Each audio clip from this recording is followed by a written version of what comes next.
Hi everyone, my name is Deshaun Weeks, and before I start my speech, at the bottom of the speech, a PowerPoint will be attached. So every time I say click, just click along as I do the speech and you'll be able to see all of the PowerPoint presentation. All right, the history and the fundamentals of embalming. During World War II, there were many casualties of war. To preserve these fallen soldiers for their travel home, surgeon embalmers were called and enlisted.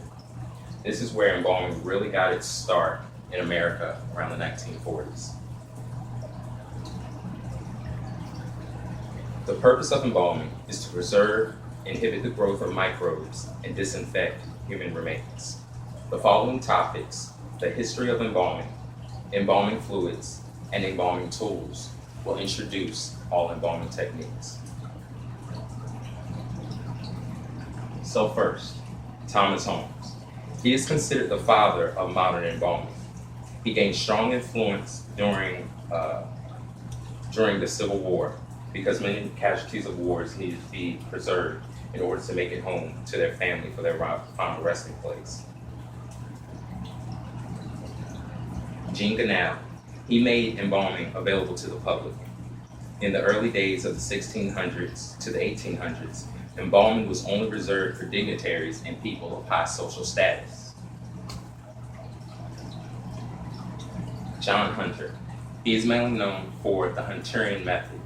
He was the one that allowed embalmers to use the femoral artery for better preservation. And now, embalming fluids. These fluids promote preservation, retard or slow down decomposition, limit microbial growth, gives the deceased a lifelike appearance, creates a good memory picture for the family, and must be handled with extreme caution at all times. So the first embalming fluid we'll talk about is arterial solution. This is a chemical that is used to preserve and disinfect human remains. The higher the index, the stronger the solution. It is introduced into the body by way of the arterial system. So, what is index? Index is the strength of the arterial solution. The index is based on the concentration of formaldehyde within the arterial solution. The higher the index, the stronger the solution, the more rigidity within the human remains. The example that I have in the PowerPoint says water and sugar, but I decided to do it with something you could see better. This will be considered a 10% solution index. This will be considered a 20% solution index. This will be considered a 30% solution index. This one is more concentrated, less concentrated, and the least concentrated. These are the forms of embalming fluid that we use depending upon the conditions of the case.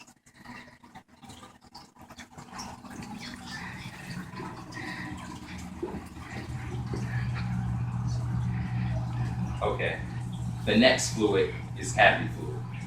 This is a chemical that is used to preserve the torso of human remains. It is introduced into the body by the way of the trocar into the abdomen. The next fluid is a humectant.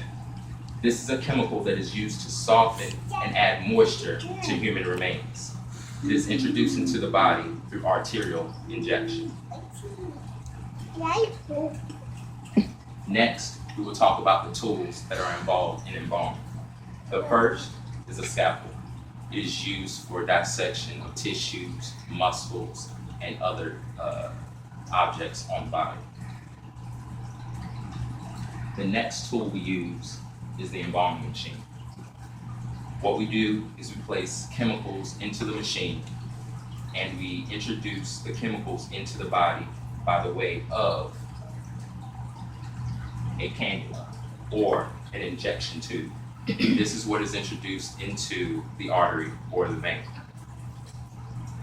Next and last, we have the trocar.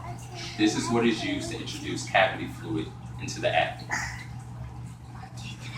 After seeing all of the parts that are involved in embalming, From the history to the chemicals to the tools, you can now see and understand more about embalming and why we use it in our lives. Thank you.